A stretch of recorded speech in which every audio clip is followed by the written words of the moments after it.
आज अपन पढ़ेंगे डायनसेफेलॉन। ठीक है, अब इसमें कहीं खाली पेज है कि नर्वस सिस्टम में जब मैंने कल बहुत सारे क्वेश्चंस इसके देखे थे जो प्रीवियस ईयर एग्जाम में आए हुए हैं, तो उस क्वेश्चंस में हमको बहुत सारे क्वेश्चंस मिले थे इम्पल्स वाले। कैसे मिले थे? इम्पल्स वाले। यदि हम बात करें largest cell of the body, हमारी बॉडी की सबसे लार्जेस्ट सेल, सबसे लंबी सेल कौन सी होती है? नर्व सेल, है ना। सबसे लंबी सेल होती है कौन सी? Nerve cell. तो इसको समझो कि नर्व सेल के बारे में पहले थोड़ा सा अपन डिस्कस कर लेते हैं। तुम लोग 9-10 में पढ़ चुके हो, फिर भी एक बार देख लो। तो नर्व सेल का पहले हम बनाएंगे स्ट्रक्चर। क्या बनाएंगे? स्ट्रक्चर ऑफ, सुनो ये इस चैप्टर का पार्ट है लेकिन ज़्यादा अच्छे से नहीं है। मतलब रियल में ये वाला जो हमारा नर्व सेल है ये 9-10 में हम पढ़ते हैं। कहाँ पढ़ते हैं? 9-10 में। पहले नर्व सेल पढ़ने से पहले ये देखो कि जैसे मैंने बहुत बार डायग्राम बना चुका कि ये ब्रेन है ना। ये ब्रेन है, क्लियर? ये ब्रेन है। अब यहाँ से आपके ब्रेन के सेरेब्रम वाले पार्ट से आप दोनों ने पहला लेक्चर कंप्लीट कर लिया था जो मैं भेजा था, पक्का ना? तो फिर समझ में आएगा। ब्रेन के सेरेब्रम वाले पार्ट से बहुत सारी नर्व्स निकलती हैं। मैंने कल बताया था कौन सा स्पीच एरिया है, कौन सा हियरिंग एरिया है, कौन सा स्मेल एरिया है, सारी की सारी चीज़ें बताया था। तो यहाँ से बहुत सारी नर्व्स निकल के आप ये मानिए कि होल बॉडी में डिस्ट्रीब्यूट होती हैं। हमारे पूरी की बॉडी में यहाँ से नर्व्स निकल के डिस्ट्रीब्यूट होती हैं। अब समझिएगा, जैसे मान लो कि हमारे यहाँ पे चोट लगी, यहाँ चोट लगी, ये चोट का इन्फॉर्मेशन यहाँ से हमारे कहाँ आया? ब्रेन में। और फिर हमारा ब्रेन रिएक्शन लेगा और इस चोट को, जैसे मान लो कि ये कोई गर्म चीज़ है, हमारा हाथ इसमें टच हुआ, जैसे टच होगा तो सरफेस मतलब कि सेंसरी नर्व से इन्फॉर्मेशन कहाँ गई? ब्रेन में। फिर ब्रेन मैसेज देगा कि भाई यहाँ पे गर्म है, हाथ हटा लो।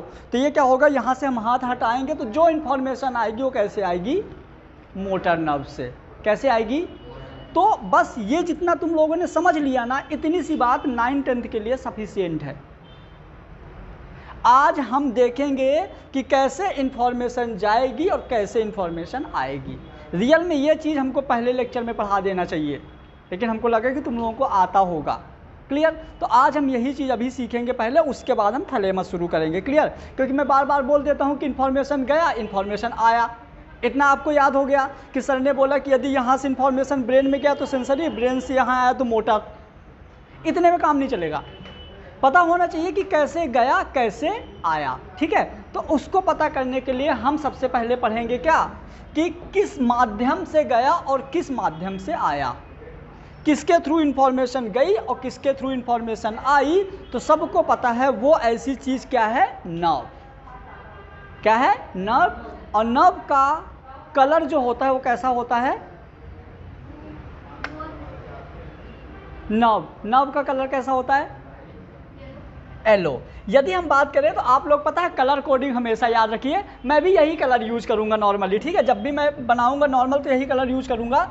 जैसे मान लीजिए कि यदि हम बात करें ब्लड वेसल्स, यदि हम बात करें ब्लड वेसल्स, तो आपको दो टाइप की ब्लड वेसल्स मिलेंगी। एक मिलेगी जो प्योर ब्लड ले जाएगी, एक वो ब्लड वेसल्स मिलेगी जो प्योर ब्लड ले जाएगी, एक वो ब्लड वेसल्स मिलेगी जो इम्प्योर ब्लड ले जाएगी।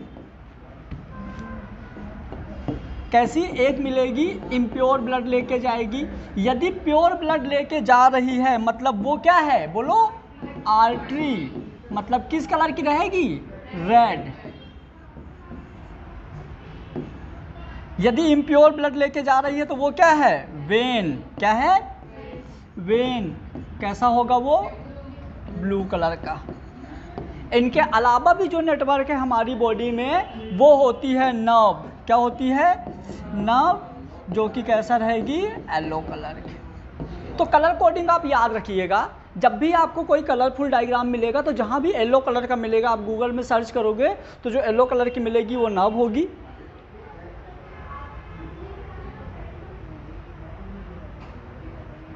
समझ गए? याद रहेगा ना? ठीक है।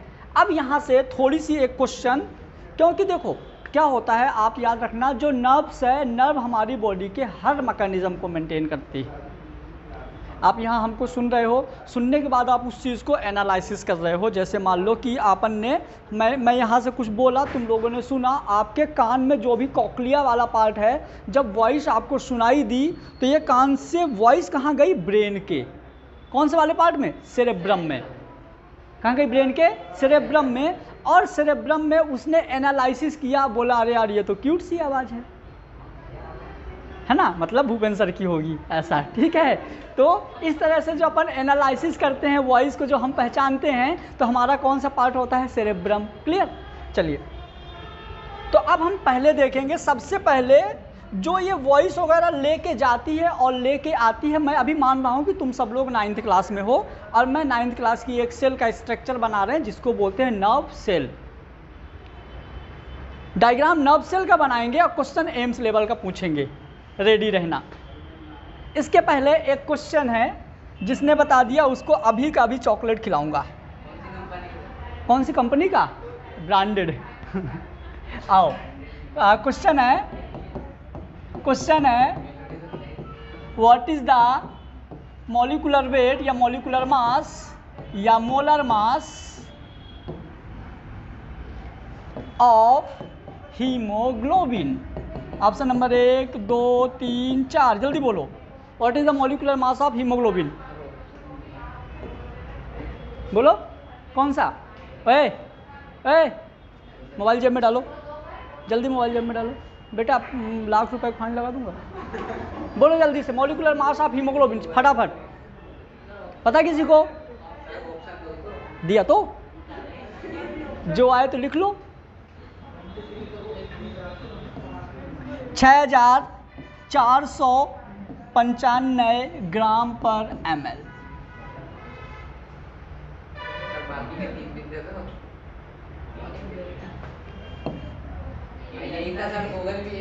ठीक है, ये होता है हीमोग्लोबिन का मॉलिक्यूलर मास। तो ठीक है, मैं हीमोग्लोबिन का मॉलिक्यूलर मास क्यों बताया हूँ अभी बताऊंगा, जब मैं क्वेश्चन पूछूंगा तो याद रखना। रब कर दूँ ना हीमोग्लोबिन? अच्छा, ब्लड जब पढ़ाया था, कोई नहीं, क्वेश्चन मिला था इसलिए बता दिए। अब आ जाइए, अपन सीखते हैं नर्व सेल। ध्यान से सुनना, बाद में अभी लिखने की ज़रूरत नहीं है, ये सब रिकॉर्डेड हो रहा है, मैं PDF बना लूँगा, सिर्फ ध्यान से सुनो। मोबाइल लेकिन कोई नहीं चलाएगा। आइए, तो अपन बात करते हैं सबसे पहले नर्व सेल का। देखो, जो डायग्राम में तुमको दिखेगा ना, वही थ्योरी अपने को याद रखना है। क्लियर? पहले नर्व सेल से रिलेटेड मैं कुछ क्वेश्चन पूछ लूँ तो हमको पता चल जाए बच्चों को कितना आता है ना। तो regeneration power of nerve cell, question number 1, क्योंकि अपन उस हिसाब से पढ़ाएंगे तो थोड़ा सही रहेगा ना।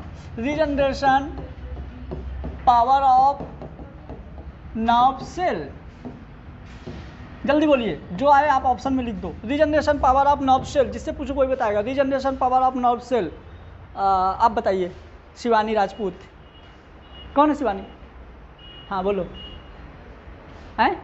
नहीं पता? आप बताओ। तंत्रिका कोशिका का रीजनरेशन क्षमता क्या होती है? बोलूं? आंसर बोलूं? किसी को पता है? हाँ, क्या?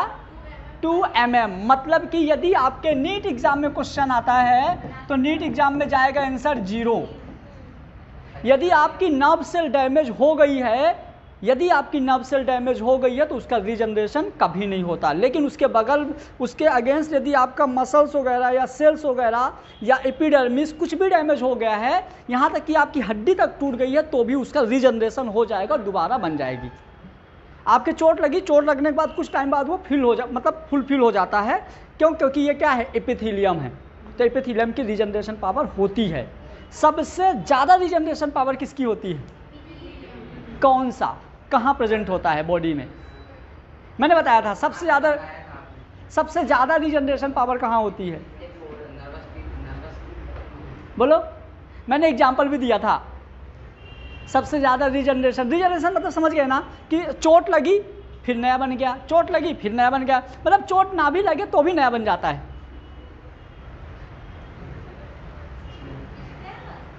स्क्वैमस ऑर्गन है ये, ऑर्गन का नाम बताओ ना।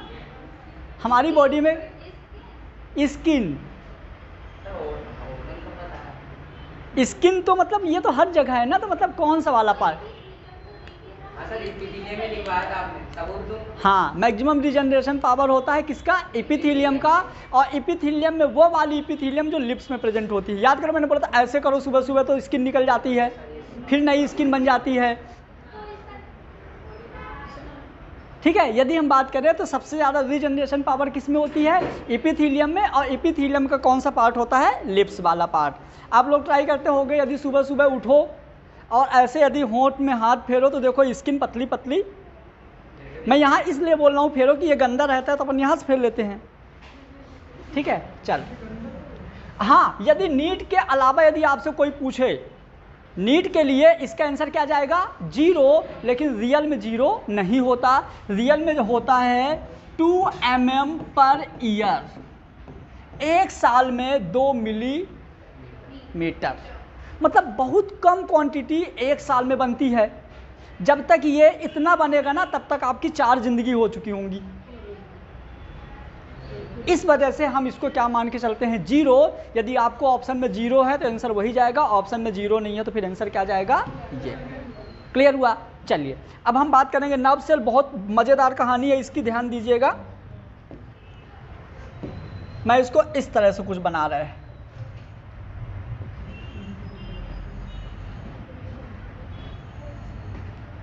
आप देख पा रहे होंगे ये इसका पूरा डायमीटर हर जगह सेम है। जितना डायमीटर यहाँ है, जितना डायमीटर यहाँ है उतना ही डायमीटर यहाँ है। क्लियर? मतलब इसकी डायमीटर सेम है।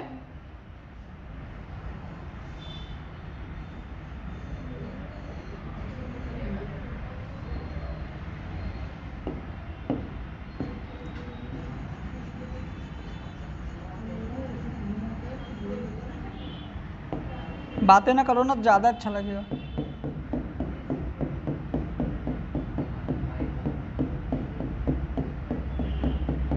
देखिए ये होती है नर्व सेल। क्या होता है ये? Nerve cell. नर्व सेल में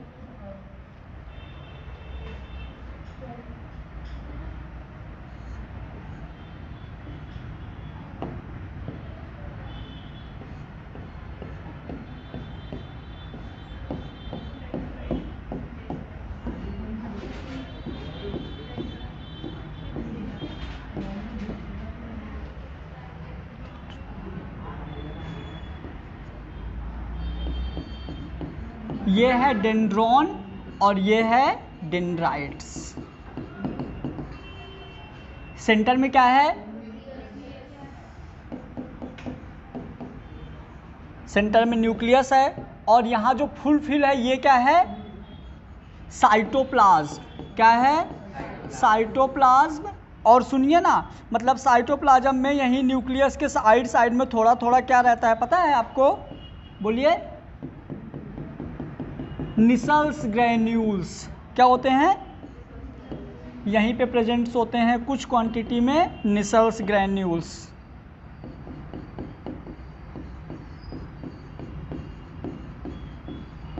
कुछ क्वांटिटी में होते हैं यहीं पे निसल्स ग्रैन्यूल्स, है ना। चलिए ये वाला पार्ट क्या होता है पता है?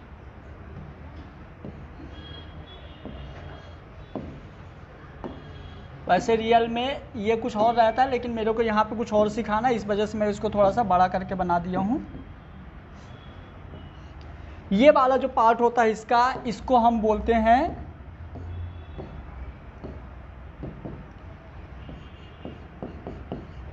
टीलोडेंड्रिया। क्या बोलते हैं? टीलोडेंड्रिया। क्लियर? वैसे तो ये साइट होता है, सैटेलाइट वाला पार्ट होता है, फिर भी हम इसको क्या बोल रहे हैं अभी? टीलोडेंड्रिया। क्यों बोल रहे हैं टीलोडेंड्रिया हम वो भी बताएंगे। क्लियर हुआ? दोनों सही हैं। फिर यहाँ से अब देखिए इंफॉर्मेशन इधर से इधर ट्रैवल करती है।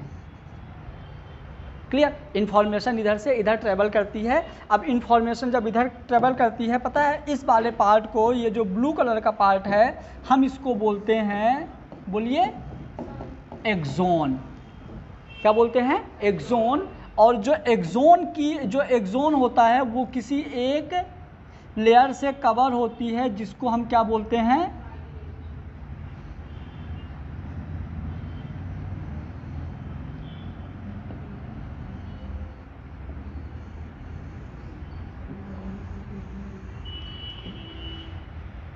ये जो कवरिंग है ना, ये कवरिंग होती है माइलिनेटेड शीथ।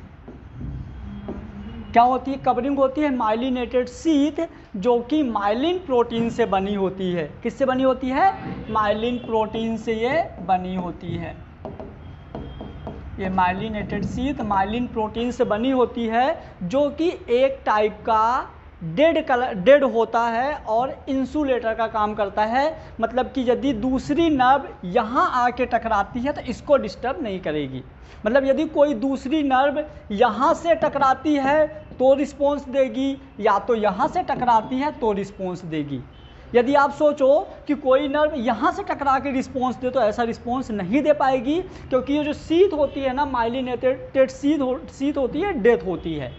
मतलब इसमें ऐसा मतलब ऐसा नहीं होता, ट्रांसपोर्ट नहीं होता कि यहाँ से आर पार कुछ केमिकल जा सके। तो यदि यहाँ से केमिकल बाहर नहीं जाएगा, बाहर से अंदर नहीं जाएगा, तो इसमें कोई मैकेनिज्म नहीं होगी। क्लियर हुआ?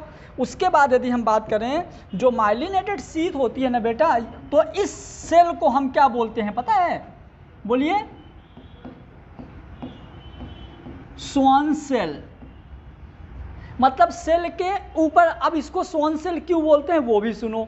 वैसे तो ये सेल तो है होगी नहीं, लेकिन ये सेल क्यों है? क्योंकि माइलिनेटेड शीथ और एक्सोन के बीच में जो गैप बचा है ना, इस गैप में थोड़ा बहुत क्वांटिटी में प्रोटोप्लाज्म और न्यूक्लियस होता है। यदि किसी भी स्पेस में न्यूक्लियस आ गया और उसके थोड़े बहुत साथी आ गए, तो क्या हो गया? सेल लाइक बिहेव करेगा। तो यहाँ पे सेंटर में इसके न्यूक्लियस होता है, सेंटर में इसके न्यूक्लियस होता है, और इस न्यूक्लियस की वजह से ही हम इसको क्या बोल देते हैं? Schwann cell. मैं क्या बोला था? मैंने बोला था कि मैं 9th क्लास से स्टार्ट करूंगा, लेकिन हाई लेवल तक ले जाऊंगा। तो नर्व सेल पढ़ रहे हैं, 9th क्लास की है, लेकिन इस लेवल का पढ़ रहे हैं, मतलब समझ रहे हो? तो बहुत अच्छे से समझना है अपने को। तो ये हो गया। अब यहाँ पे होता है, देखिए, न्यूक्लियस। अब इसके बाद मैं अभी आप लोगों को बोला था कि मैं इसको इसलिए पढ़ा रहा हूँ कि हमको पढ़ना है इम्पल्स। क्या पढ़ना है? आप दो चीज़ ध्यान दीजिएगा। आप समझिए कि ये वाला जो पार्ट है हमारा हाथ है, और जो ये वाला पार्ट है ब्रेन है। समझिएगा। अब ब्रेन से इंफॉर्मेशन हाथ तक भेजना है, तो इस तरह की हजारों करोड़ों नर्व होंगी। मतलब जो ब्रेन से नर्व निकली है, तो एक ही नर्व यहाँ तक नहीं है, बहुत सारी नर्व है। तो ये वाली नर्व इसको इन्फॉर्मेशन दी, ये इसको दी, ये इसको दी, ये इसको दी। मतलब कि इन्फॉर्मेशन का कंडक्शन हो रहा है, इन्फॉर्मेशन ट्रांसपोर्ट हो रही है। यदि इन्फॉर्मेशन का कंडक्शन या इन्फॉर्मेशन ट्रांसपोर्ट हो रहा है, मतलब कोई ना कोई तो केमिकल है जो ये काम करने में उसकी मदद कर रहा है।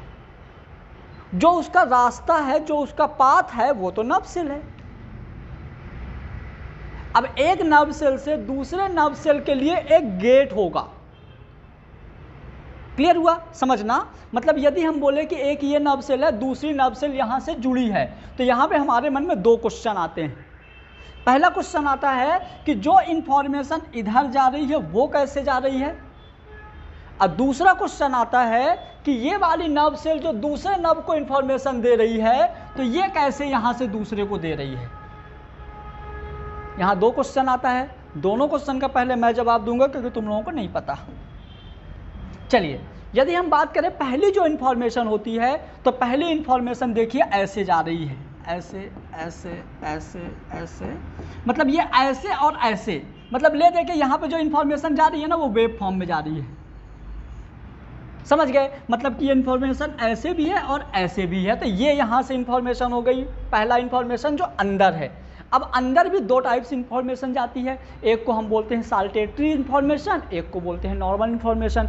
तो पहला जो एक तो ये वाला इन्फॉर्मेशन होगा, एक इन्फॉर्मेशन बहुत फास्ट होती है, देखना कभी कभी हमारी बॉडी स्लो रिएक्शन करती है और कभी कभी बॉडी हमारी बहुत फास्ट रिएक्शन करती है। स्लो रिएक्शन कैसे करती है, जैसे मान लो मतलब स्लो का हम बताते हैं, स्लो कैसे काम करती है कि जैसे मान लो आप लेटे हुए हो, आपका पैर तकिए के ऊपर पड़ा हुआ है, आपकी बॉडी से टच है, मतलब उधर रखे हो, ऐसा नहीं कि पैर अब, ठीक है। अब आपका मन में आया कि यार मैं पैर को इधर से हटा के थोड़ा उधर कर लें, तो क्या आप स्टंट करोगे कि अच्छा आराम से करोगे? अरे ऐसे उठाए और आराम से ही करोगे ना, एकदम अचानक तो करोगे नहीं।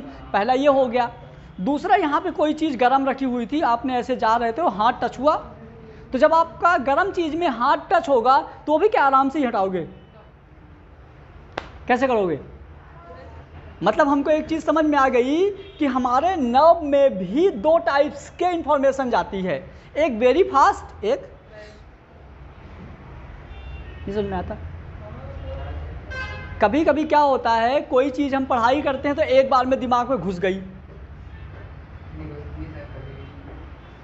नहीं नॉर्मल लोगों की बात कर रहे हैं, ठीक है। और कभी कभी ऐसा होता है कि हम चीज़ को बार बार पढ़ते हैं तो जाके वो हमारी बॉडी में एक और एक्टिविटी होती है, तुम लोगों को मैंने बताया होगा या तो नहीं बताया तो मतलब देखो, जैसे कहीं पे कोई बहुत गंदी जगह है, ठीक है, या कोई तुम ऐसी चीज़ देख लिए जो एकदम सड़ा हुआ, पूरा एकदम पस से भरा हुआ, एकदम बहुत गंदी चीज़ देख लिया, जो पूरा का तुम्हारा नहीं बोलते पूरा का पूरा मन गंदा हो गया। इमेजिन करो कभी कोई ऐसी चीज़ तुम देख लिए, उस टाइम पे हमारी बॉडी में क्या रिएक्शंस होते हैं, क्या मतलब हार्मोन्स, कैसे केमिकल्स होते हैं, मतलब एकदम ऐसा लगता है कि पूरा का पूरा लगता है कि पूरा अपन ही गंदे हो गए, भले उसमें मत जाओ। तो वो जो फील आता है वो भी अचानक आता है। ऐसा नहीं कि पहले आप उस गंदी चीज़ को देखें फिर आपका दिमाग है कि इमेज बनाएगा, ऐसा नहीं है। मतलब हमको दो चीज़ें समझ में आ गई कि हमारे नर्व सेल में जो इन्फॉर्मेशन होता है, एक फास्ट होता है, एक स्लो होता है। तो जो यहाँ से जाता है वो स्लो होता है, और जो इन्फॉर्मेशन डायरेक्ट यहाँ से लेके यहाँ, फिर डायरेक्ट यहाँ से यहाँ, फिर डायरेक्ट यहाँ से यहाँ जंप करके, एक इंसान थोड़ा थोड़ा यहाँ से जा रहा है, एक इंसान एक पैर यहाँ, एक पैर यहाँ, एक यहाँ, एक यहाँ पहुँच गया। तो जो ये वाला इंफॉर्मेशन है जो जंप करके जाता है वो ज़्यादा फास्ट होता है। क्लियर हुआ? अब एक चीज़ और समझना, नॉर्मली बुक में नहीं लिखा रहता है, जो ये वाला पार्ट होता है ना एक्सोन का, इस पार्ट को हम क्या बोलते हैं? इस पार्ट को बोलते हैं एक्सोन हिल्लोक।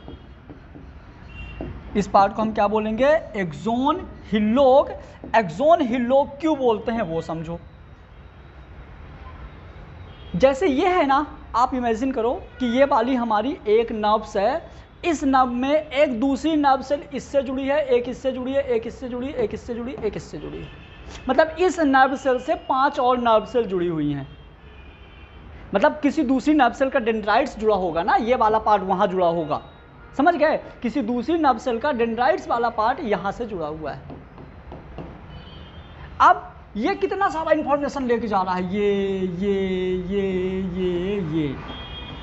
कितने सारे केमिकल, कितने सारी इंफॉर्मेशन लेके जा रहा है। अब यहाँ से ये तो एक है, इस तरह से 5 नर्व का इंफॉर्मेशन आता है यहाँ पे, ठीक है। अब इंफॉर्मेशन जो आता है ना, तो यहाँ से देखो कुछ इंफॉर्मेशन इधर से आ रहा है, कुछ इंफॉर्मेशन इधर से आ रहा है, ले दे के ये पूरा का पूरा इंफॉर्मेशन इसके इस पार्ट में आके मिलता है, क्योंकि रास्ता तो यही है अंदर जाने का। चाहे तुम इधर से आओ, चाहे इधर से आओ, चाहे इधर से आओ, जाओगे तो इसी गेट से। तो इस गेट में मैक्सिमम इंफॉर्मेशन स्टोर होती है, सबसे ज़्यादा इंफॉर्मेशन स्टोर यहीं पे होती है, इसीलिए इस पार्ट को हम बोलते हैं एक्सोन हिल्लोक। मतलब सबसे ज़्यादा जो भार होता है काम करने का वो इस वाले पार्ट को होता है, समझ गए? तो इसको हम क्या, अरे जैसे मतलब स्कूल वगैरह जाते हो तो सब लोग अलग अलग गलियों से आते हैं, और जैसे स्कूल का टाइम होता है तो गेट पे भीड़ लग जाती है, ऐसे अलग अलग साइड से इंफॉर्मेशन आ रहा है, यहाँ पे भीड़ लगा देता है। क्लियर हुआ? तो ये होता है हमारा क्या, एक्सोन हिल्लोक वाला पार्ट। अब देखो यदि ये सेल है, सेल का साइटोप्लाज्म है, तो इसमें Golgi body, mitochondria, endoplasmic reticulum, ribosome सभी चीज़ें होंगी। तो अब हम देखेंगे जो निसल्स ग्रेन्यूल्स हैं, कहाँ गए? जो निसल्स ग्रेन्यूल है इसका स्पेशल कैरेक्टर्स क्या होता है, ये क्या काम करता है, किसी को पता है? निसल्स ग्रेन्यूल नॉर्मली क्या मतलब काम करता है, ऐसा हमने इस सेल में इसको स्पेशल क्यों लिखा हूं निसल्स ग्रेन्यूल्स को? सुनो, इस पे ना आयरन होते हैं, फेरिक या फेरस होते हैं। क्या होते हैं? फेरिक या फेरस। अब मेरा एक क्वेश्चन समझो, मतलब बताना, जैसे मान लो रिफ्लेक्स एक्शन, किसी को पता है रिफ्लेक्स एक्शन? बताइए सर। जो आपने अभी बताया वेरी फास्ट जो इम्पल्स ट्रैवल करती है, कोई ऐसा एक्शन है जिसके लिए हमें जल्दी से रिएक्ट करना पड़ता है, तो वो नर्व्स के थ्रू ना जाकर कोई ऐसा मोटर और सेंसरी नर्व्स होता है जो कि डायरेक्ट ब्रेन से और ब्रेन से उस पार्ट से कनेक्टेड होता है, वहाँ पर रिफ्लेक्स एक्शन होता है। अब रिफ्लेक्स एक्शन जो जनरेट होता है वो एक्शन पोटेंशियल की वजह से होता है, नहीं पढ़ा ये चीज़? रिफ्लेक्स एक्शन जो होता है एक्शन पोटेंशियल की वजह से होता है, और ये मोनो और मल्टी डायरेक्शनल होता है, मतलब यूनि डायरेक्शन और मल्टी डायरेक्शन होता है। जो 10th की CBSE के बुक में बना हुआ है, 10th में तुम लोग देखे होगे किताब खोल के, तो दो टाइप का रिफ्लेक्स एक्शन होता है, एक मोनो डायरेक्शन, एक मल्टी डायरेक्शन।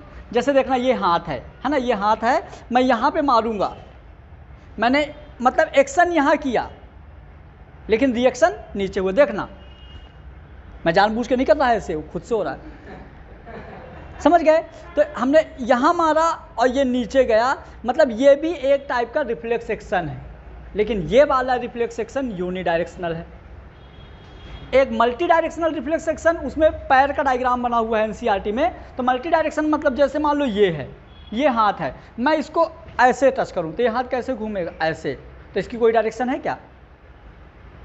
उसमें ऐसा हथौड़ा दिया हुआ है NCERT के डायग्राम में, हथौड़े से यहाँ पे मारा, ये ऐसे घूम जाता है पैर, है ना?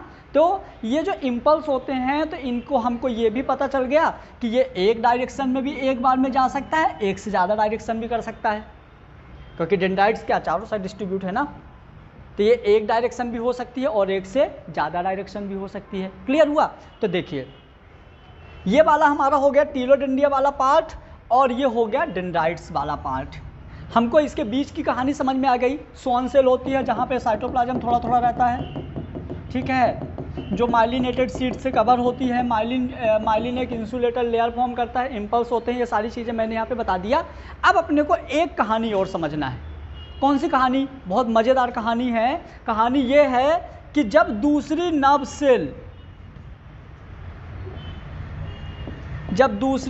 सेल यहाँ आके जुड़ती है, तो ये इंफॉर्मेशन, देखो हमको तो अंदर वाली चीज़ें तो पता चल गई कैसे जा रही हैं, अब यहाँ वाली चीज़ें पता चल गई। अब ये देखना है कि हमने एक ही नर्व में अभी इम्पल्स ट्रांसफ़र किया, अब हम दो नर्व्स लेंगे, अब दो नर्व्स का इम्पल्स कैसे जाता है, फिर इम्पल्स बताने के बाद हम एक्शन पोटेंशियल बताएंगे।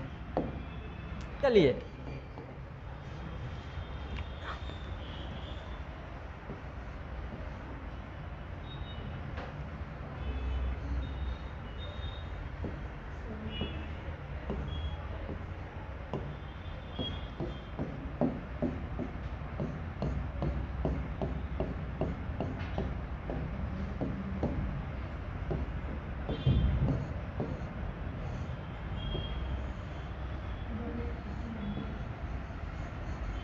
समझ गए? मैंने क्या किया, एक नर्व के डेंड्राइट्स को दूसरे नर्व के टीलोडेंड्रिया से,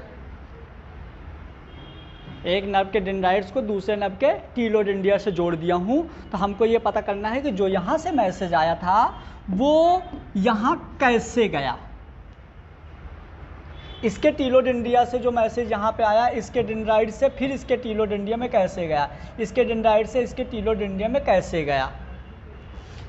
अब इस तरह से तुम लोगों ने पहले जॉइंट सुना होगा सिनैप्स, नाम सुना है सिनैप्स का।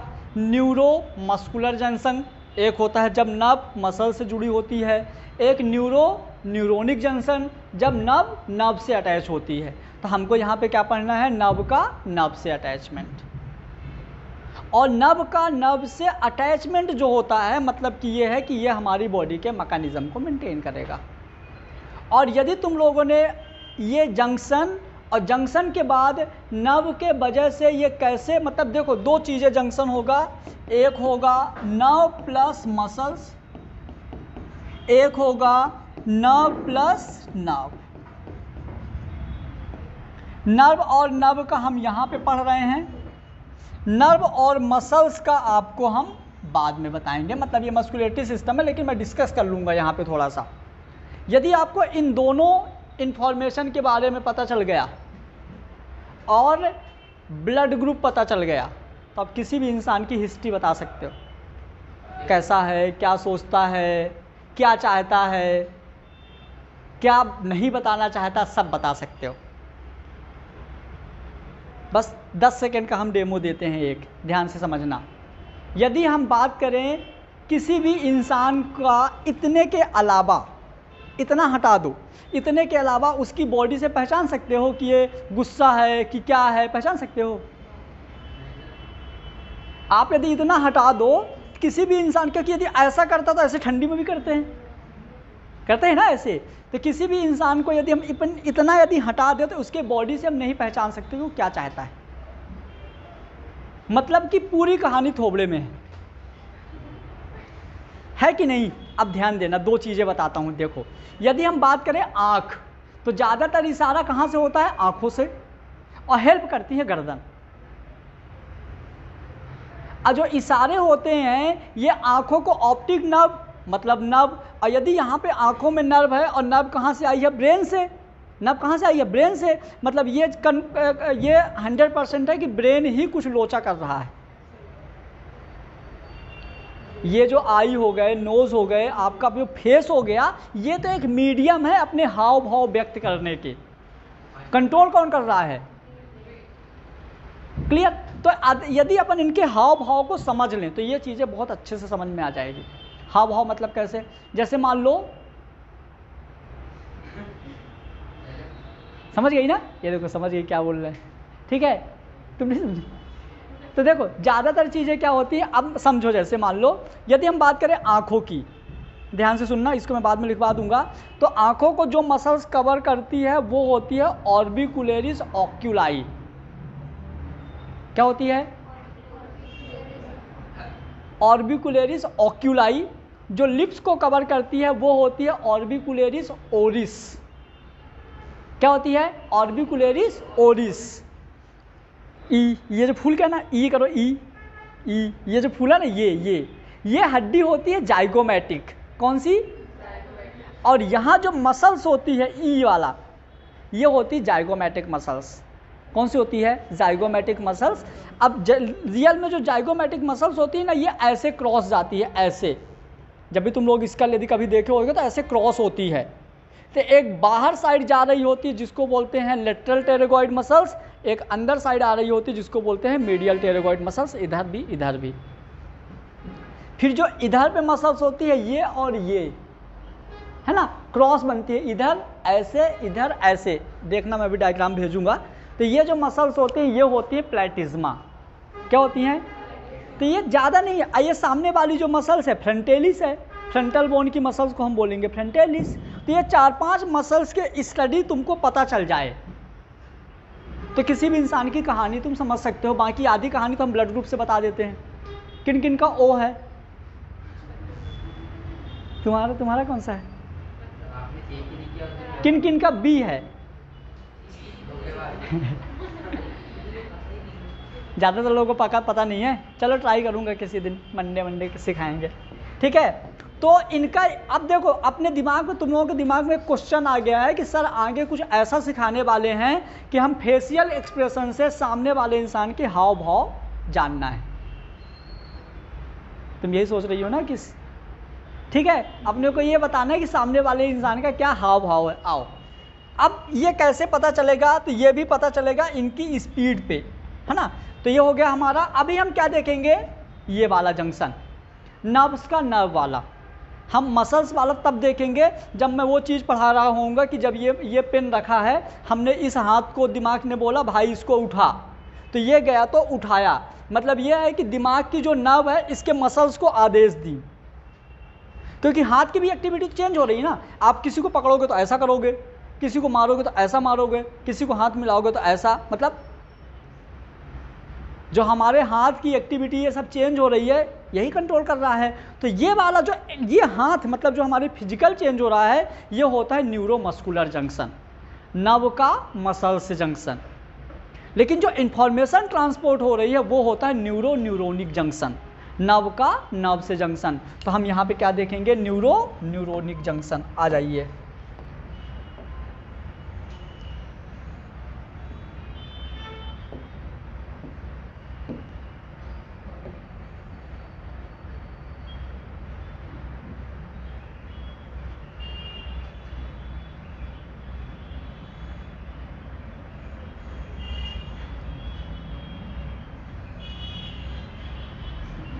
सुनिए ना, आप कुछ भी मान लो, आप इसको मान लो टीलोडेंड्रिया, आप इसको डेंड्राइट्स भी मान सकते हो, डिपेंड करता है कि इन्फॉर्मेशन किधर जा रही है। हम मानते हैं कि ये किसी और नर्व का एंडिंग है। आइए इसका, अब टीलोडेंड्रिया किससे अटैच होगा, डेंड्राइट से। किससे अटैच होगा, डेंड्राइट से। तो ये है इसका डेंड्राइट्स। अब मैंने पहले बोला था कि नर्व एक सेल है, और यदि नर्व एक सेल है तो इसके अंदर सेलुलर ऑर्गन्स तो होंगे। तो सेलुलर ऑर्गनल्स में पहले हमारा एक क्वेश्चन है, आशी आप बताइए कि टाइप्स ऑफ एंडोप्लाज्मिक रेटिकुलम।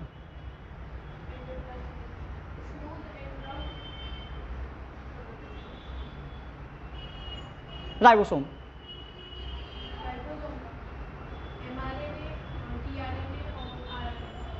वो तो आरएनए का हो गया, आरएनए। अच्छा ठीक है, ये बताओ endoplasmic reticulum on the basis of structure, function नहीं, फंक्शन में हो गया रफ और स्मूथ। हाँ, वेसिकल्स, ट्यूब्यूल्स और बस तीन ही थे, सिस्टर्नी, वेसाइकल और ट्यूब्यूल्स। तो हम यहाँ पे एंडोप्लाज्मिक रेटिकुलम तो है, एंडोप्लाज्मिक रेटिकुलम का हम वो वाला पार्ट लेते हैं, वेसाइकल वाला पार्ट। तो हमने इसका ले लिया ये वेसाइकल। मैंने बोला था जो वेसाइकल्स होते हैं वो करते हैं,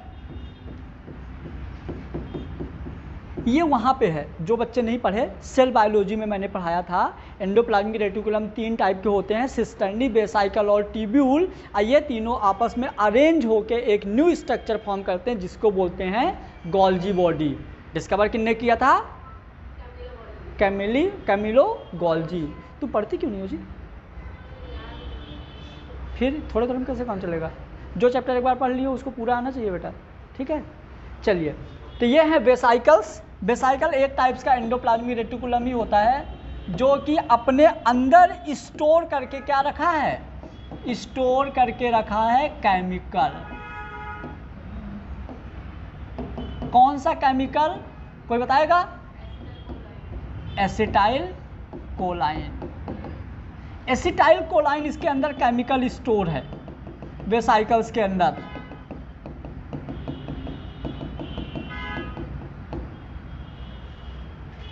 क्लियर हुआ। अब एसिटाइल कोलाइन जो केमिकल होता है, एसिटाइल कोलाइन ये केमिकल है। अब ये क्या होगा, यहाँ से देखो इसके एक टीलोडेंडिया वाले पार्ट में आ गया, ये जाके टीलोडेंडिया वाले पार्ट से जाके इससे अटैच हो जाता है। याद रखिए, जैसे इससे अटैच होता है तो पता है इस वाले लेयर को हम क्या बोलेंगे, बोलो, प्री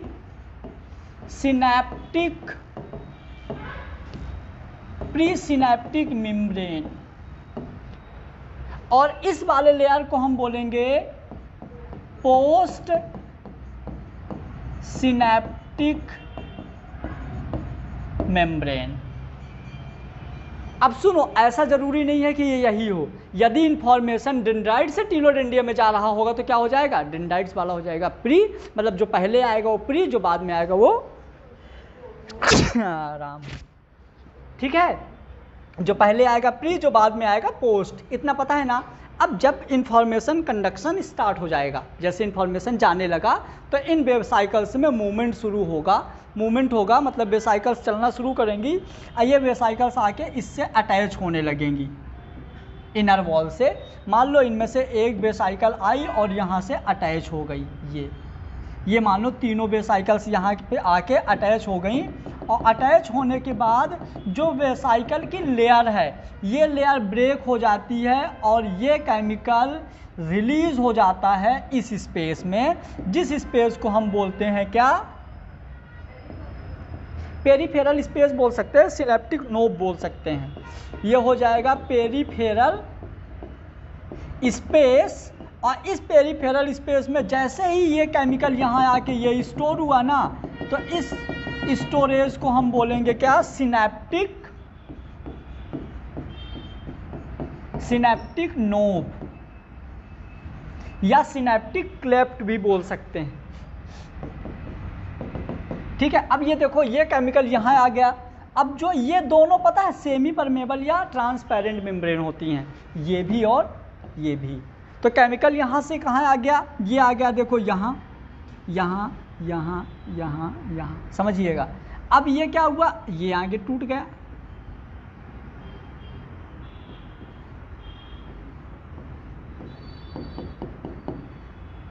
तो जो इंफॉर्मेशन स्टोर थी, इंफॉर्मेशन यहाँ स्टोर थी, और ये इंफॉर्मेशन यहाँ से कहाँ आ गई, फिर यहाँ आ गई इंफॉर्मेशन यहाँ। तो इंफॉर्मेशन आने की प्रोसेस ये थी। अब ये इंफॉर्मेशन फिर से बेसाइकल, ये हमारा यदि डेंड्राइट्स था तो इसका एंडिंग वाला क्या होगा, टीलोडेंडिया, फिर ये टीलोडेंडिया दूसरे में, फिर तीसरे में। तो इस तरह से एक नर्व का दूसरे नर्व से जो जॉइंट होता है हम उसको क्या बोलते हैं, न्यूरोनिक जंक्शन। नर्व का नर्व से जंक्शन, नर्व का नर्व से जंक्शन मतलब कि न्यूरोनिक जंक्शन। क्लियर हुआ। तो नर्व के जंक्शन को हम क्या बोलेंगे, प्री सिनेप्टिक मेम्ब्रेन होती है, पोस्ट सिनेप्टिक मेम्ब्रेन होती हैं जो एक दूसरे से अटैच होती हैं। प्री सिनेप्टिक मेम्ब्रेन में जो इन्फॉर्मेशन होती है एसिटाइल कोलिन के फॉर्म में वेसाइकल के अंदर स्टोर होती है, उनमें मूवमेंट शुरू होता है, और वेसाइकल्स जो होते हैं प्री सिनेप्टिक मेम्ब्रेन के इनर साइड आके अटैच होती है। अटैच होने के बाद वो केमिकल सिक्रीट करती है, दोनों के बीच में जो गैप होता है, गैप होने के बाद वो केमिकल किसके कॉन्टेक्ट में आते हैं, पोस्ट सिनेप्टिक मेम्ब्रेन के कांटेक्ट में आते हैं। पोस्ट सिनेप्टिक मेम्ब्रेन के कांटेक्ट में आने के बाद ये केमिकल का क्या होता है, ट्रांसपोर्ट होता है, और केमिकल क्या होता है, आगे दूसरे नर्व में ट्रांसपोर्ट हो जाता है। ठीक है, तो इस तरह से हमारा क्या हो गया, ये न्यूरोनिक जंक्शन। तो हमने क्या सीखा,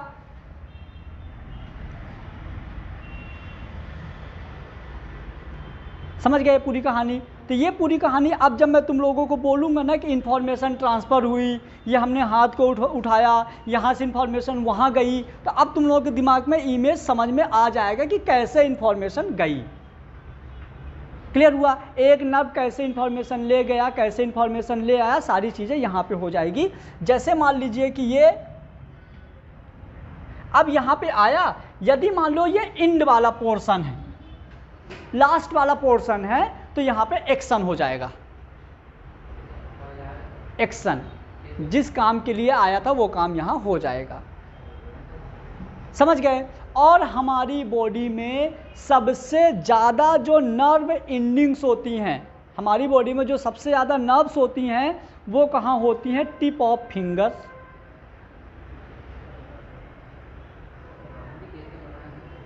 मतलब कि यहाँ पे सबसे ज़्यादा नर्व्स होती हैं। यदि आप किसी को टच करोगे ना और यहाँ से ऐसे टच करोगे ना तो सबसे ज़्यादा फील होगा। कभी आपने देखा होगा डॉक्टर जब आपकी ऐसे देखता है तो ऐसे पकड़ता है, ऐसे, समझ गए ऐसे क्यों पकड़ता है, क्योंकि यहाँ पे सबसे ज़्यादा नर्व्स हैं और यहाँ सबसे ज़्यादा नर्व्स हैं, तो ये है कि इन्फॉर्मेशन हमको यहाँ से जल्दी गेन हो जाती कंपेयर टू ऐसे। कोई एक्सपीरियंस वाले हो जाते, जैसे हमारे पापा लोग पता नहीं कैसे पकड़ के जान जाते हैं सब कुछ। हाँ, पापा भी तो है, समझ गए। तो कुछ मतलब ये ऐसे हो गया ये, और इसके बाद और कहाँ होती है, अब एक तो होता है टिप ऑफ फिंगर, सबसे ज़्यादा इन्फॉर्मेशन। एक और इन्फॉर्मेशन होती है, कहाँ पे होती है,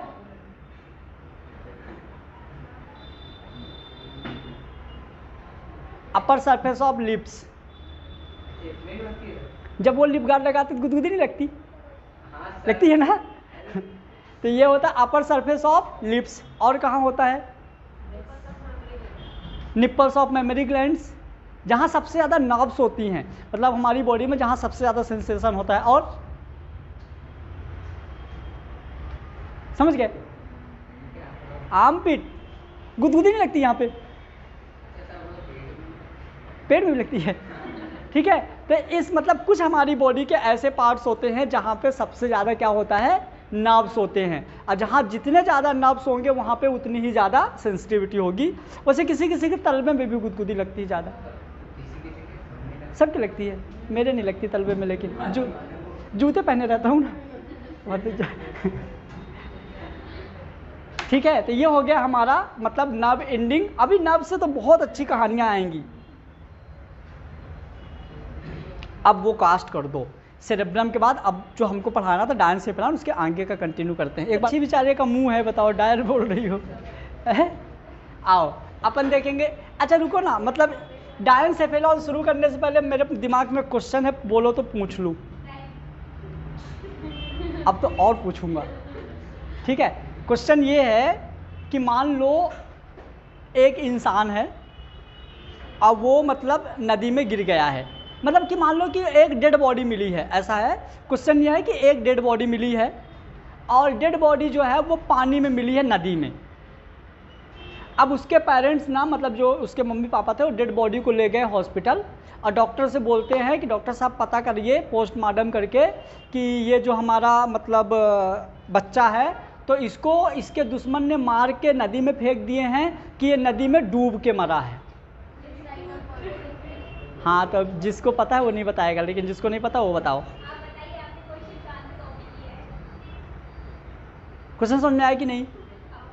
कि मतलब उसको मार के फेंका गया है कि वो डूब के मरा है, तो डॉक्टर कैसे प्रूव करेगा कि ये कैसे एक्सपायर हुआ है? नहीं, ऐसे गला दबा के मार सकते हैं, निशान कुछ नहीं है।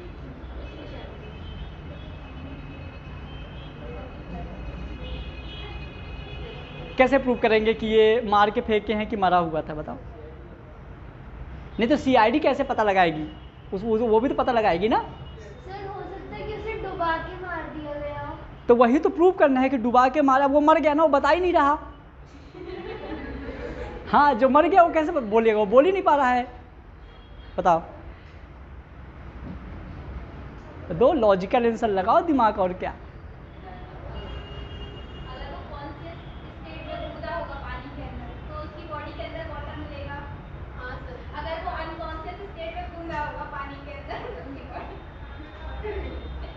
बोलो, नहीं समझ में आया, बोलो। मैं बता दूं, देखो यदि वो लड़का जिंदा मतलब डूब के मरा होगा तो पानी में जब गिरा होगा तो मतलब कॉन्शियस रहा होगा, मतलब उसको चेतना रही होगी, तो ना जब डूबा होगा तो थोड़ा बहुत पानी उसके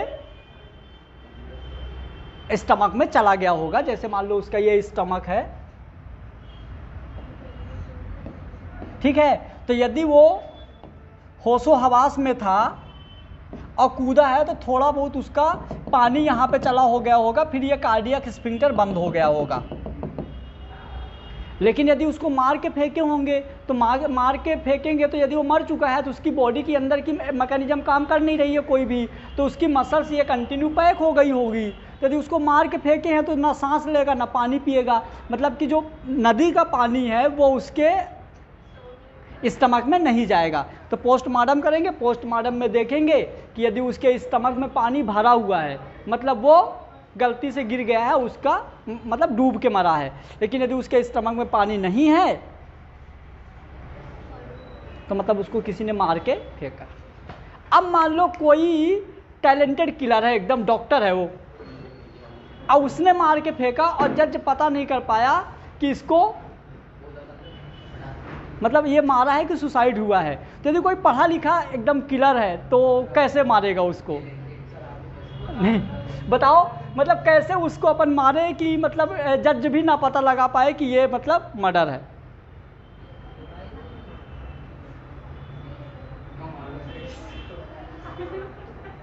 बताओ।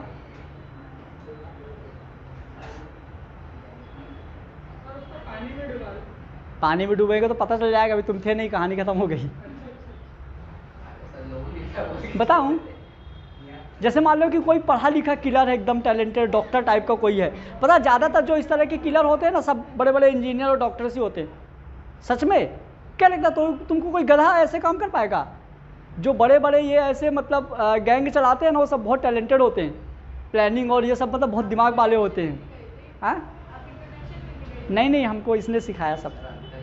तो क्या होगा सुनो, जैसे मान लो कि अपने को किसी को मारना है, तो डॉक्टर क्या करेगा पता है? उसको जिस नदी में उसको डुबोना था, तो पहले उस नदी से पानी लाएगा और उसके बोतल में भर के रख देगा, बोलेगा बेटा पानी पी।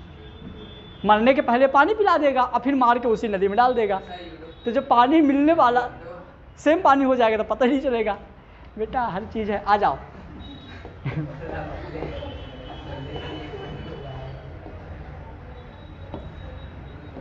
अब देखो हम अपन बात करेंगे डायनसेफेलॉन। तो डायनसेफेलॉन क्या होता है? A part of forebrain. Ritesh बातें नहीं। डायनसेफेलॉन होता है a part of forebrain, जो हमारा पूरा का पूरा ये वाला जो देखो ब्राउन कलर का पार्ट है, ये है सेरेब्रम। क्या है? सेरेब्रम। और सेरेब्रम के नीचे ये है कॉर्पस कैलोसम, और कॉर्पस कैलोसम के नीचे ये वाला जो ब्लू कलर का जो पार्ट दिख रहा है ना, ये सारा का सारा पार्ट, ये हमारा पार्ट पूरा का पूरा क्या होता है? डायनसेफेलॉन। अब डायनसेफेलॉन नॉर्मली 4 टाइप में डिवाइड होता है। हाइपोथैलेमस। एक क्वेश्चन आप बताइए, मास्टर ग्लैंड कौन सी होती है? Master gland of the body, master की मास्टर ग्लैंड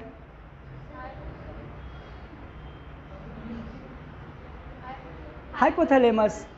मास्टर ग्लैंड यहाँ होती है, ये पिट्यूटरी ग्लैंड है। अब पिट्यूटरी ग्लैंड के ऊपर क्या है? हाइपोथैलेमस। तो ये पिट्यूटरी ग्लैंड को भी कंट्रोल करता है।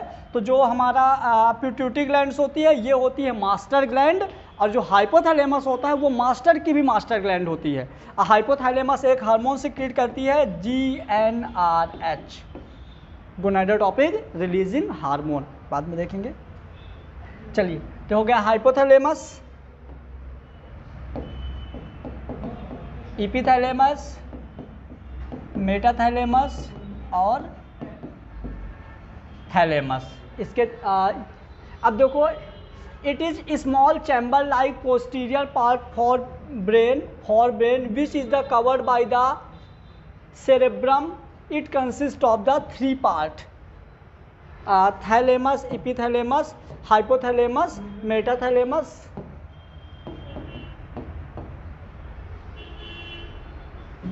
वैसे किसी बुक में 3 पार्ट ही दिए हुए हैं, मेटाथैलेमस वैसे नहीं दिया हुआ है, तो 3 पार्ट भी ऐसा गलत नहीं है। नॉर्मली मतलब 11-12 लेवल में 3 ही सही है, ठीक है। लेकिन हम लोगों को एक स्टेप ज़्यादा पढ़ना है। तो हाइपोथैलेमस के 4 पार्ट होते हैं, थैलेमस, इपिथैलेमस, हाइपोथैलेमस और मेटाथैलेमस।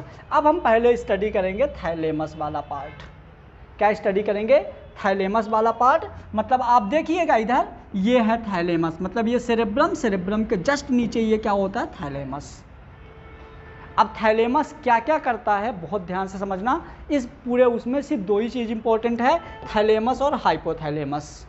थैलेमस और हाइपोथैलेमस ये दोनों इंपॉर्टेंट है, ये नहीं भी पढ़ोगे तो चलेगा। क्लियर? तो क्या है? It form upper lateral wall of diencephalon. देखो अपर यानी कि सुपीरियर लेटरल भी बोल सकते हैं, कल बताया था। सुपीरियर लेटरल, लेटरल मतलब बाहर, सुपीरियर मतलब ऊपर। मतलब कि यदि हम बात करें अपर लेटरल, तो देखो ये हमारी बॉडी है ना, तो हम ऐसे मूव करेंगे। अपर लेटरल मतलब समझना, नहीं समझ आए? अपर यानी ऊपर और लेटरल मतलब बाहर, ये हो गया अपर लेटरल। समझ गए ना? अपर मतलब ऊपर, बाहर अपर लेटरल। यदि मैं बोला कि लोअर मीडियल, तो नीचे जाके अंदर। तो इस तरह से टर्म को रिलेट करना। Clear? It form 80% of the diencephalon. Diencephalon का 80% अकेला थैलेमस होता है, ठीक है। फिर it act the relay centre, और यदि आपके नीट में आएगा तो यही आएगा। ये काम करता है रिले सेंटर जैसे। रिले सेंटर क्या होता है पता है?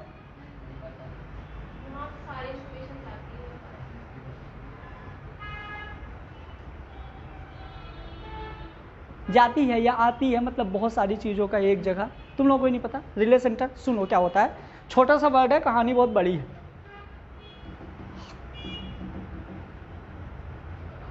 एफएम सुने हो? एफएम सुने हो? कौन सी? रेड मिर्ची, हाँ रेडियो वाला। सुनो क्या होता है, जैसे मान लो कि ये एक सेंटर है, यहाँ से बहुत सारी वेव निकल के पूरे भोपाल को कवर करती हैं, ठीक है। अरे सबसे अच्छा चीज़ है रिले सेंटर का, मैं बताता हूँ बढ़िया एग्जांपल। जैसे मान लो कोई ऐसा प्लेस जहाँ पे आप लोग कभी घूमने गए हो, नाम लो। रसिया, कौन कौन गया? अरे यार कोई नहीं गया, ओ बेचारे। चलो ठीक है, मॉस्को, कोई नहीं गया, छोड़ो। चलो ठीक है, दुबई,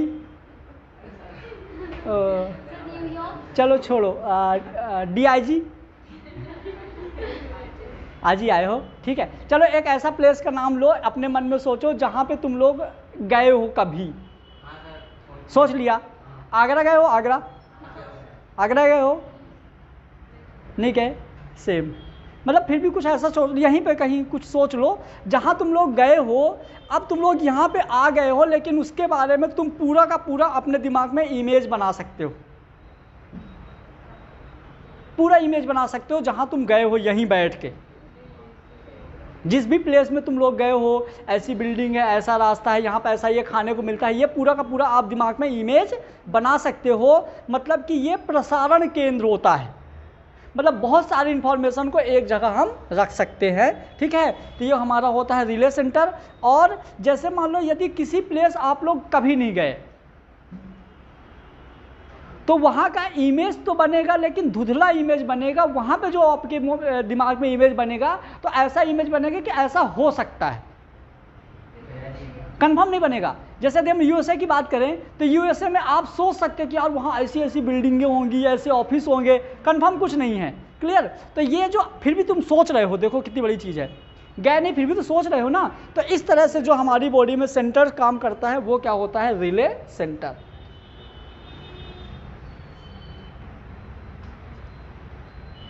ठीक है, ये तो थैलेमस के अराउंड रहेगा, कोई दिक्कत नहीं। It is the major coordination centre of the sensory and motor nerve signalling. मतलब वही चीज़ है जो मैंने बता दिया कि मतलब ये क्या होगा, मेजर कोऑर्डिनेशन सेंटर रहेगा, मतलब कि जो आपके बस में नहीं है वो भी ये सोचता है।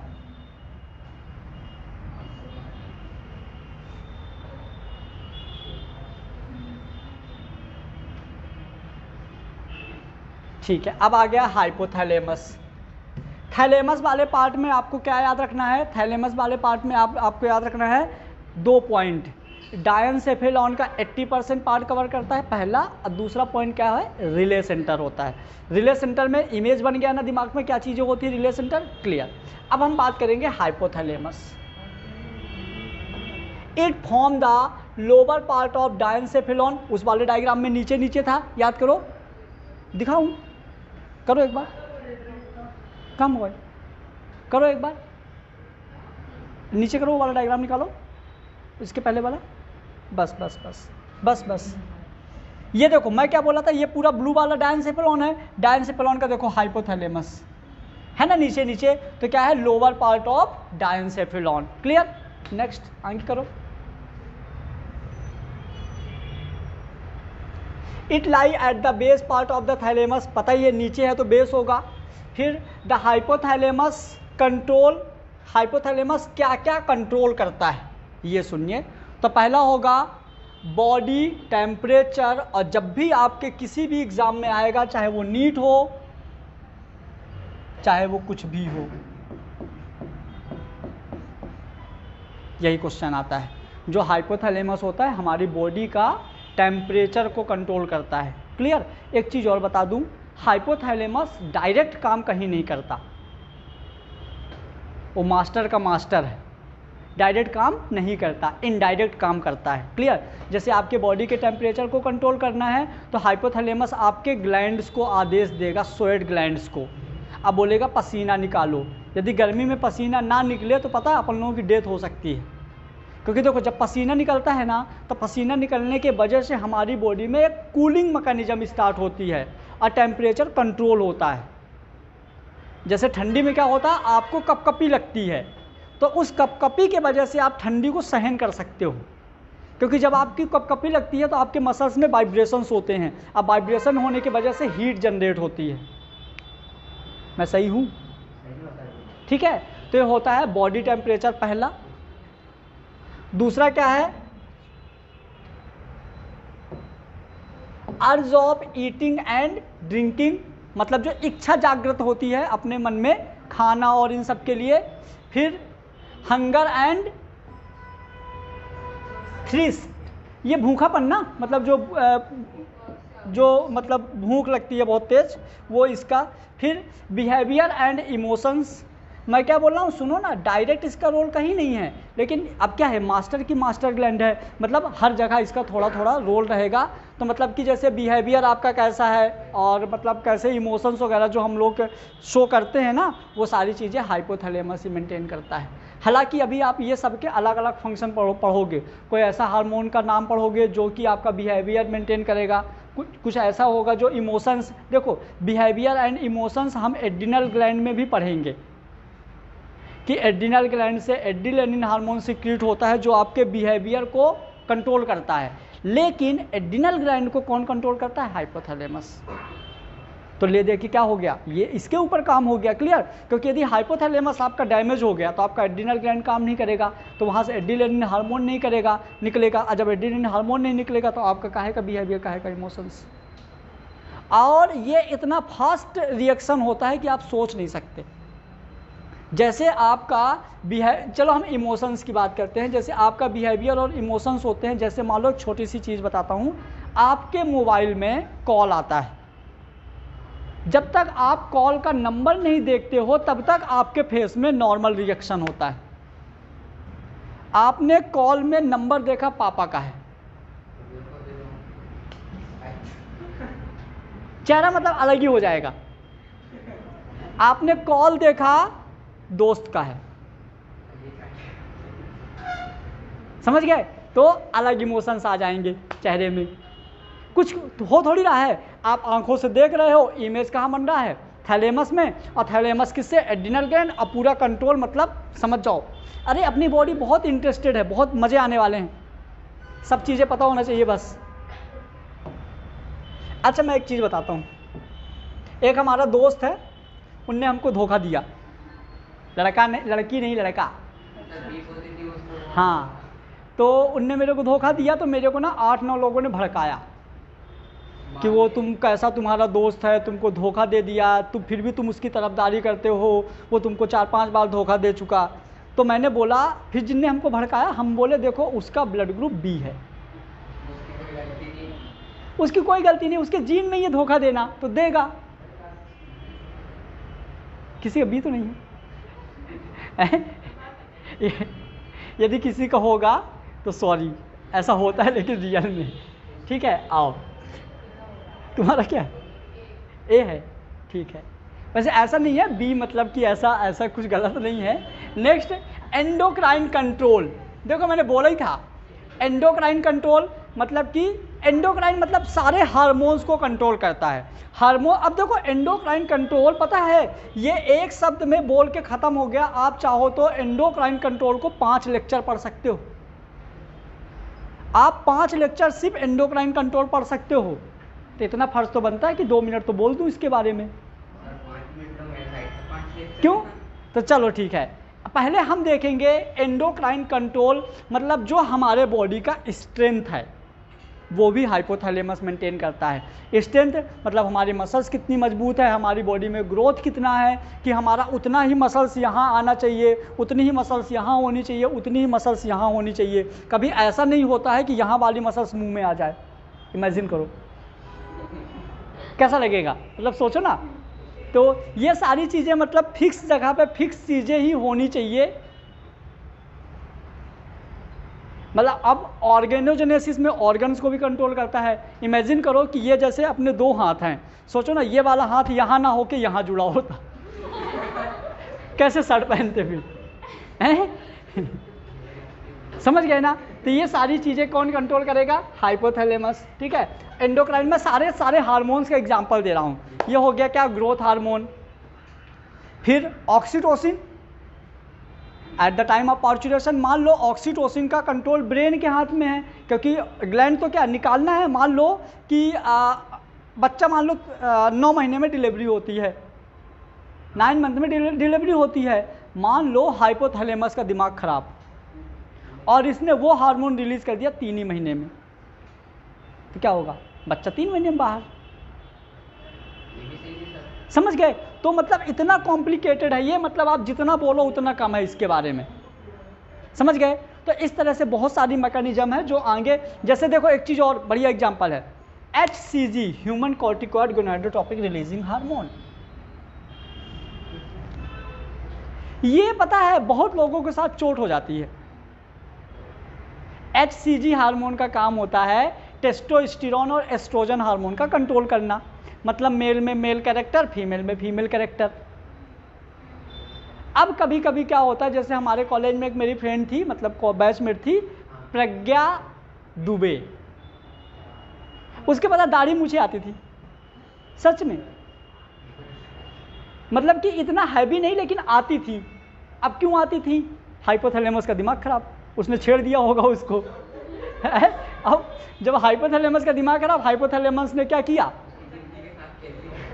एस्ट्रोजन की जगह ले टेस्टोस्टेरोन, निकल गया दाढ़ी मूछ। एक हमारे गांव में अंकल हैं, मतलब सारी चीज़ें हमारे इधर साइड ही होती है ना। एक हमारे गांव में अंकल हैं, पता है उनका एज 40-42 साल हो गया है, दाढ़ी मूछ ही नहीं है। अरे 3-4 बाल यहाँ है, 3-4 बाल यहाँ है। अभी कभी कभी मुलाकात होती है तो बोलते हैं मैंने बहुत ट्राई किया, वो क्रीम रूम आती है ना लगाने वाली, बोले आ ही नहीं रहे हैं। हम बोले बचपन में छेड़ दिए होंगे। तो इससे बहुत संभल के रहना, ठीक है? हाँ, बहुत खतर, मतलब ये सोचो कि सब कुछ तबाह कर सकता है। कैसे खुश रखें? कुछ नहीं, अपने गुरु को बढ़िया चॉकलेट और ये सब खिलाते रहो, कम हो जाएगा, कोई दिक्कत नहीं है। आ जाओ। अब इसके बारे में बहुत सारा बोलते रहेंगे तो बहुत टाइम हो जाएगा, तो चैप्टर फिर खत्म नहीं होगा। नेक्स्ट आ जाइए बायोलॉजिकल। बाप रे, ये तो मेरा फेवरेट है, बायोलॉजिकल क्लॉक, ये मेरा फेवरेट है। अब बायोलॉजिकल क्लॉक मैं बताता हूँ, सरवाइव करने के लिए 100% ज़रूरी है कि आपका बायोलॉजिकल क्लॉक सही होना चाहिए सरवाइव करने के लिए। लेकिन आज तक मेरा बायोलॉजिकल क्लॉक नहीं बन पाया, आज तक मेरा बायोलॉजिकल क्लॉक खराब है। कैसे? एक एग्जांपल देता हूँ, समझना। हमारी जो दिनचर्या है, दिनचर्या मतलब समझ गए? सुबह उठना, जो हमारी दिनचर्या है एक फिक्स टाइम पर होनी चाहिए। और हमारी दिनचर्या टूटी है कोटा से। बायोलॉजिकल क्लॉक मैं तुमको एक एग्जांपल बताता हूँ। जैसे आज से कम हमको घर से निकले हुए 10 से 12 साल हो गया। अब 10 से 12 साल से कंटिन्यू ऐसा कोई दिन नहीं जाता कि मेरे पापा मेरे को 11:30 से 12 बजे फ़ोन ना करें। नाइट में 11:30 बजे फ़ोन उनका आने ही आना है। 11:30 से 12 बजे सोने जाते हैं तो पर डे फ़ोन लगाते हैं। 10 साल कंटिन्यू हो गया। अब यदि मान लो किसी दिन वो किसी काम में बिजी हैं और उनका कॉल 11:30 के बीच में नहीं आया, तो हमारे दिमाग में क्लिक करेगा यार कि पापा का कॉल आने वाला होगा। अब मोबाइल बार बार उठा के देखेंगे, पहला। दूसरा सुनना, यदि आप पर डे सुबह 5 बजे उठते हो, आप 5 दिन 6 दिन अलार्म लगा लो, 7वें दिन से अलार्म बजने के पहले आपकी नींद खुल जाएगी। थर्ड, यदि आप पर डे 6 मतलब यदि मान लो यदि आप पर डे दिन में 9 या 10 बजे खाना खाते हो, जितने भी टाइम खाना खाते हो, तो आप मतलब जैसे मान लो कि आप 11 बजे खाना खाते हो दिन में, ठीक है? आपका 1 साल से आदत पड़ा है 11 बजे खाना खाने का। यदि किसी दिन आप कहीं रिलेशन में गए और आपको उस टाइम पे खाना ना मिला तो भी आपको भूख लगाएगी। ये हमारी बॉडी का हाइपोथैलेमस होता है जो हमारी बॉडी को बहुत अच्छे से मेंटेन करता है। और ये सबका बहुत अच्छा होना चाहिए बायोलॉजिकल क्लॉक, क्योंकि बायोलॉजिकल क्लॉक नॉर्मल होने से ये नॉर्मल होता है और ये नॉर्मल होने से हमारी बॉडी की होल एक्टिविटी नॉर्मल होती है। समझना, बायोलॉजिकल क्लॉक इतनी बड़ी चीज़ है कि अच्छे अच्छे गधोड़ों को तुर्रम खान बना दी है। समझना, शाहरुख खान, नरेंद्र मोदी जी, और आपके जो भी बड़े बड़े सेलिब्रिटी हैं ना, जो बहुत बड़े बड़े मतलब जो जीरो से वहाँ तक गए हैं, इन सब का बायोलॉजिकल क्लॉक बहुत खतरनाक है। सुबह उठना मतलब एकदम फिक्स टाइम रहता है, क्योंकि ये ऐसा करने से दिमाग बहुत एक्टिव रहता है। क्योंकि क्या होता है, अपना हाइपोथैलेमस डिस्टर्ब नहीं होता। आप जितनी बार आप बायोलॉजिकल क्लॉक चेंज करोगे, आपका हाइपोथैलेमस उतनी बार डिस्टर्ब होगा, और जितना आपका हाइपोथैलेमस डिस्टर्ब होगा, आप उतना ही कंसंट्रेशन बनाने में आपको दिक्कत होगी।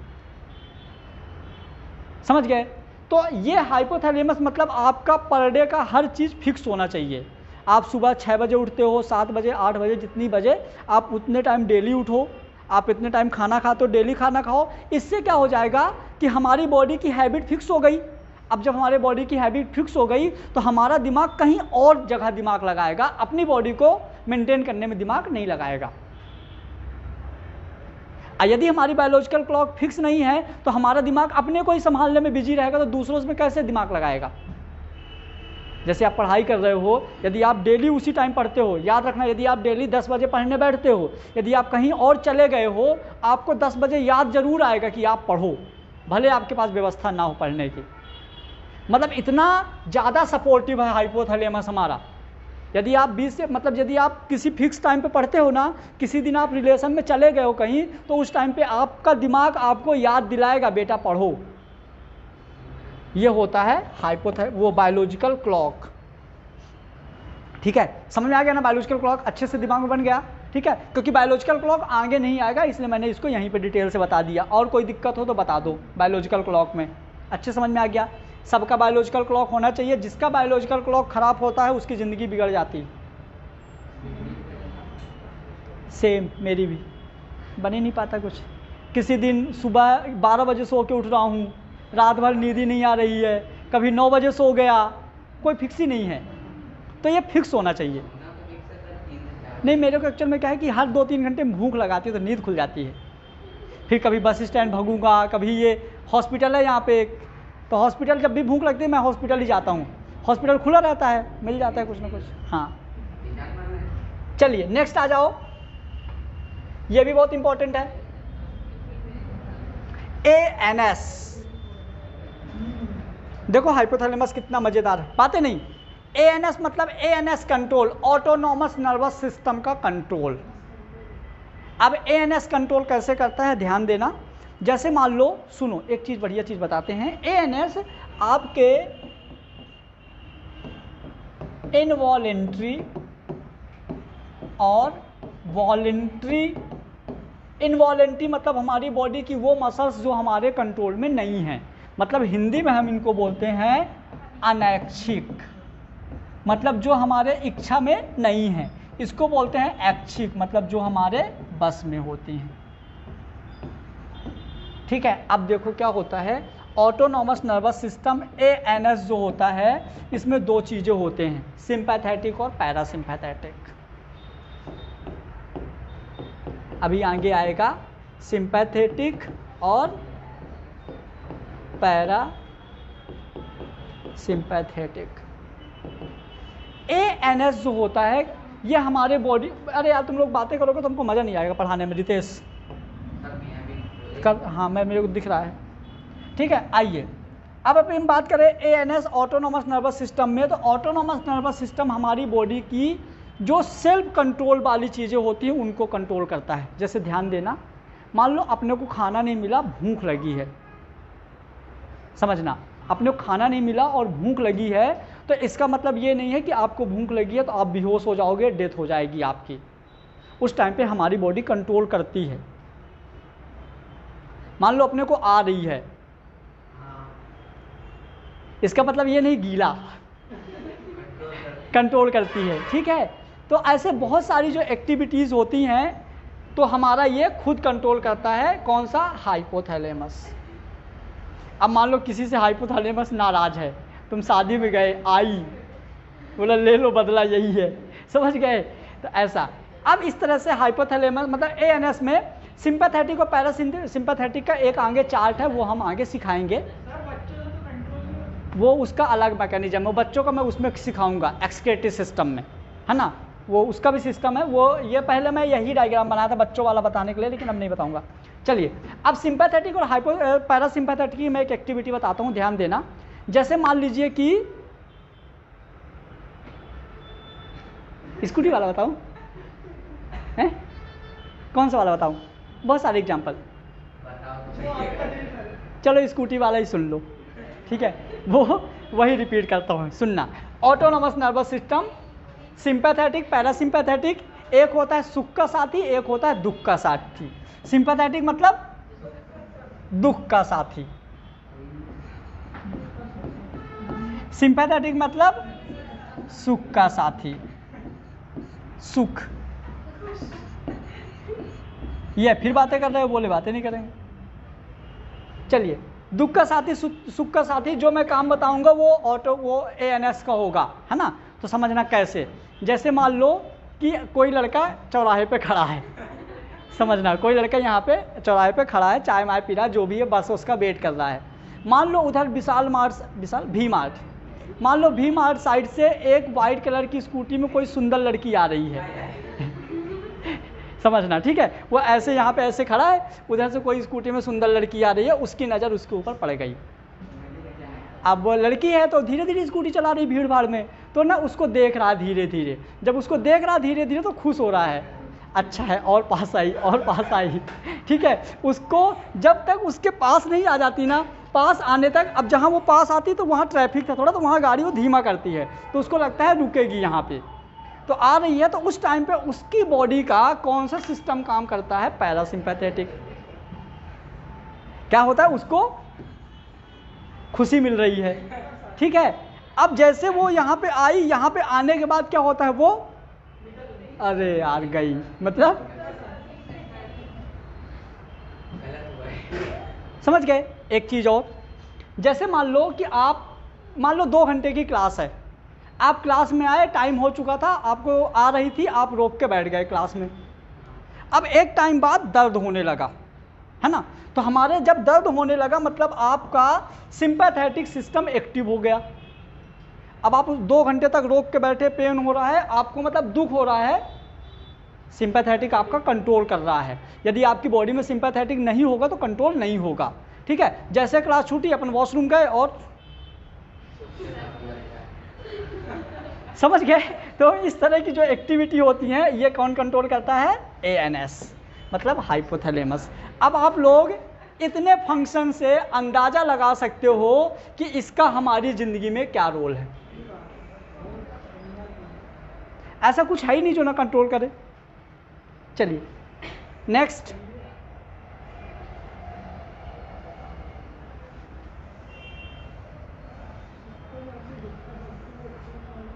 मतलब यदि कभी आता है फंक्शन ऑफ हाइपोथैलेमस और ऑप्शन में ऑल मिलता है तो टिक कर देना चाहिए। नहीं समझ में? In the several group of neuro secretory cell which the secrete hormone called the hypothalamic hormone, ठीक है ना? मतलब कि हमारी बॉडी में जो भी हार्मोन सिक्रीट होते हैं, जो भी ग्लैंड से, तो हाइपोथैलेमस ही सिक्रीट करवाता है, बट एक सिक्योरिटी फॉर्म में।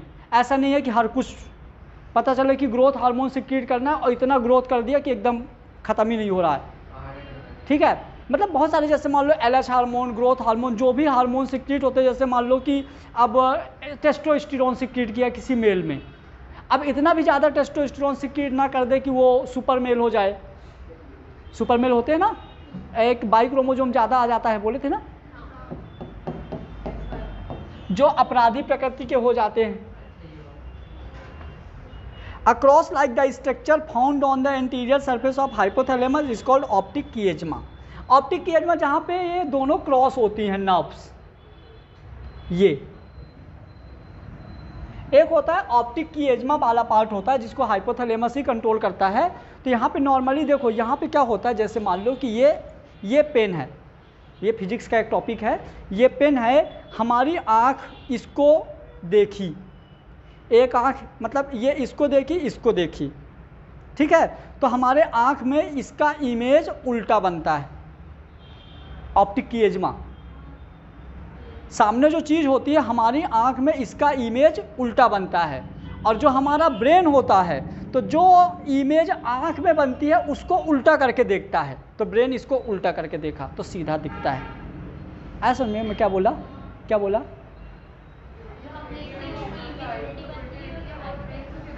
हाँ, तो ले देखिए क्या हो जाता है, वो सीधा हो जाता है। मतलब जो सामने ऑब्जेक्ट होता है तो हमारा दिमाग इसको उल्टा करके देखता है, तो दिमाग ने इसको उल्टा, वो आँख ने उल्टा करके देखा तो आँख में ऐसा इमेज बना। अब जो आँख में इमेज बना, ब्रेन इसको उल्टा करके रीड करता है तो क्रॉस हो जाता है। नेक्स्ट